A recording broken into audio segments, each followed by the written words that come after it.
வணக்கம். பங்குச்சந்தை சில சமயம் ராக்கெட் மாதிரி மேல போகுது, சில சமயம் சிர்ருன்னு கீழே இறங்குது. இத பாக்கும்போது என்னடா அது ஒண்ணுமே புரியலேன்னே உங்களுக்கு தோணுதா? கவலைப்படாதீங்க. பாக்குறதுக்கு குழப்பமா இருந்தாலும் இந்த ஏற்ற இறக்கத்துக்கு பின்னாடி ஒரு சீக்ரெட் பேட்டர்ன் இருக்கு. அது திரும்ப திரும்ப வந்துட்டே இருக்கும். அத பத்தி தான் நாம இன்னைக்கு தெரிஞ்சுக்க போறோம். நம்ம எல்லாருக்குமே இந்த அனுபவம் இருக்கும் இல்லையா? நேத்து சாயங்காலம் நம்ம போர்ட்ஃபோலியோ நல்லா பச்சை பசேல்னு இருந்திருக்கும். ஆனா இன்னைக்கு காலையில பார்த்தா எல்லாம் சிவப்பா மாறி இருக்கும். அப்ப மனசுக்குள்ள ஒரு சின்ன பதட்டம் வரும். ஐயோ, தப்பான இடத்துல முதலீடு பண்ணிட்டோமா அப்படின்னு ஒரு கேள்வி எழும். இந்த ஒரு உணர்ச்சி போராட்டத்துல தான் நம்ம நிறைய பேரும் மாட்டிக்குவோம். ஆனா ஒரு நிமிஷம் யோசிச்சு பாருங்க. இந்த ஏற்ற இறக்கம் எல்லாம் ஒரு கணிக்க முடியாத குழப்பம் இல்ல. அது ஒரு ரிப்பீட் டெலிகாஸ்ட் மாதிரி திரும்ப திரும்ப ஒரே மாதிரி நடக்கிற ஒரு விஷயம்னு சொன்னா எப்படி இருக்கும்?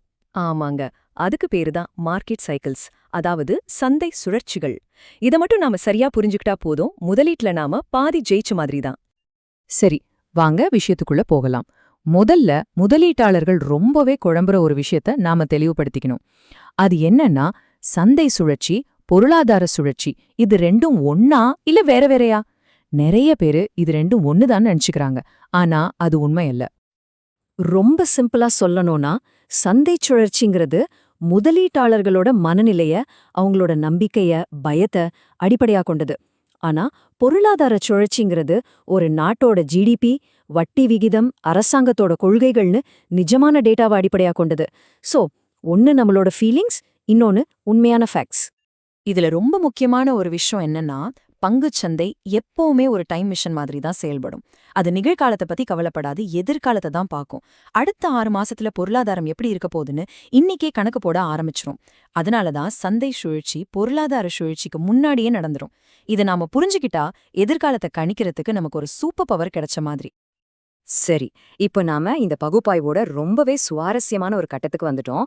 ஒரு பெரிய சந்தை சுழற்சியில என்னென்ன நிலைகள் இருக்கு, அத 4 முக்கியமான கட்டங்களா எப்படி பிரிக்கலான்னு பார்க்க போறோம். அது என்னன்னா, திரட்டல், உயர்வு, விநியோகம், அப்புறம் சரிவு. இத ஈஸியா ஞாபகம் வச்சுக்க நம்மளோட 4 சீசன்ஸோட ஒப்பிட்டு பார்க்கலாம். திரட்டல்னா வசந்த காலம் மாதிரி, உயர்வுன்னா கோடைக்காலம், விநியோகம் இலையுதிர்காலம், சரிவுன்னா குளிர்காலம். வாங்க ஒவ்வொன்றும் விரிவா பார்க்கலாம். முதல்ல வசந்த காலம், அதாவது திரட்டல் கட்டம். இது எப்போ ஆரம்பிக்கும்னா ஒரு பெரிய சரிவுக்கு பிறகு. மார்க்கெட் ரொம்பவே டவுன்ல இருக்கும், விலையெல்லாம் ரொம்ப கம்மியா இருக்கும், எல்லாரும் பயந்து போய் ஒதுங்கி நிற்கும் போதே சில புத்திசாலி முதலீட்டாளர்கள் மட்டும் இதுதான் சரியான சான்ஸ்ன்னு நல்ல பங்குகளை அமைதியா வாங்க ஆரம்பிப்பாங்க. இது ஒரு புது தொடக்கத்துக்கான அறிகுறி. அடுத்து வருவது கோடைக்காலம், அதாவது உயர்வு கட்டம். இப்போ முதலீட்டாளர்கள் மத்தியில நம்பிக்கை நல்லா அதிகரிச்சிருக்கும், நிறுவனங்களோட வருமானம் சூப்பரா இருக்கும். அதனால பங்கு விலைகள் ஜெட் வேகத்துல மேல போக ஆரம்பிக்கும். இத பார்த்துட்டு தான் நம்மள மாதிரி நிறைய ரீட்டைல் இன்வெஸ்டர்ஸ் சந்தைக்குள்ள வருவாங்க.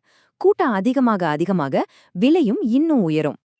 இப்போ வருது இலையுதிர் காலம், அதாவது விநியோக கட்டம். இதுதான் சந்தையோட உச்ச கட்டம். சுத்தி பார்த்தா எல்லாருமே மார்க்கெட் இன்னும் மேல போகும், இன்னும் மேல போகும்னு ஒரே பரவச நிலையில இருப்பாங்க. ஆனா அனுபவம் வாய்ந்த முதலீட்டாளர்களுக்கு தெரியும் இந்த பார்ட்டி முடிய போகுதுன்னு. அவங்க அமைதியா அவங்க லாபத்தை எடுத்துட்டு தாமதமா வர்றவங்களுக்கு பங்குகளை வித்துட்டு கிளம்பிடுவாங்க. கடைசியா குளிர்காலம், அதாவது சரிவு கட்டம். இப்போ சந்தை முழுக்க பயமும் அவநம்பிக்கையும் தான் இருக்கும். பொருளாதார வளர்ச்சி குறைய ஆரம்பிக்கும், நிறுவனங்களோட லாபம் குறையும். இதை தொடர்ந்து பங்கு விலைகளும் சரிய ஆரம்பிக்கும். இந்த நேரத்துல மக்கள் பதட்டத்துல விற்க ஆரம்பிப்பாங்க. இந்த பேனிக் செல்லிங் சரிவை இன்னும் வேகமாக்கும். ஓகே, இப்போ இந்த 4 சீசன்களை பத்தியும் நமக்கு தெரிஞ்சிடுச்சு, ரொம்ப நல்லது. ஆனா உங்க மனசுல ஒரு கேள்வி வரும். சரி, இந்த 4 கட்டத்தையும் தெரிஞ்சுக்கிட்டு நான் என்ன பண்றது? கரெக்ட் தானே? வாங்க ஒவ்வொரு கட்டத்திலையும் எந்த மாதிரி சொத்துக்களை முதலீடு செய்யலான்னு பார்க்கலாம். இந்த அட்டவணைய பாருங்க, இது ஒரு சூப்பரான வழிகாட்டி. சந்தை மீண்டு வர்ற ஆரம்ப கட்டத்துல, அதாவது வசந்த காலத்துல ஸ்மால் கேப் பங்குகள், ரியல் எஸ்டேட் மாதிரியான துறைகள் நல்லா செயல்படும். நடுச்சுழற்சியில, அதாவது கோடை காலத்துல பெரிய நிறுவனங்கள், வளர்ச்சி பங்குகள் நல்லா போகும். ஆனா சந்தை சரியா ஆரம்பிக்கிற இலையுதிர் அல்லது குளிர்காலத்துல நாம நம்ம முதலீடுகளை பாதுகாக்கணும்.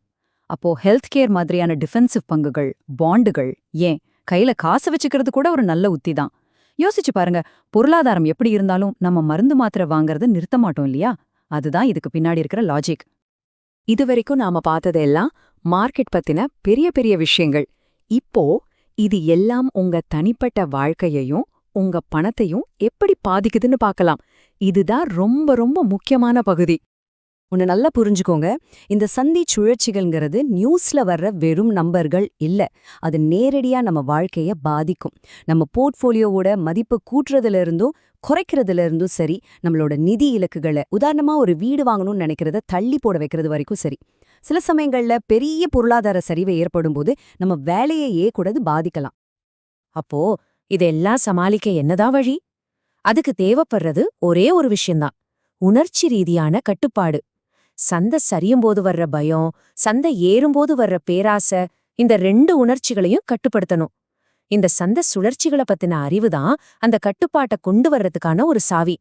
நாம அறிவோட செயல்படும்போது உணர்ச்சிகளுக்கு அங்க வேலையே இல்ல.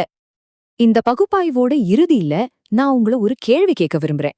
உங்க போர்ட்ஃபோலியோவை கொஞ்சம் யோசிச்சு பாருங்க. அது சந்தையோட கோடைக்காலத்துக்கு, அதாவது ஏற்றத்துக்கு மட்டுமே தயாரா இருக்கா? இல்ல வசந்தம், கோடை, இலையுதிர், குளிர்னு 4 சீசன்களையும் சமாளிக்கிற அளவுக்கு ஒரு ஆல் வெதர் போர்ட்ஃபோலியோவா இருக்கா? இத பத்தி நீங்க கட்டாயம் யோசிக்கணும்.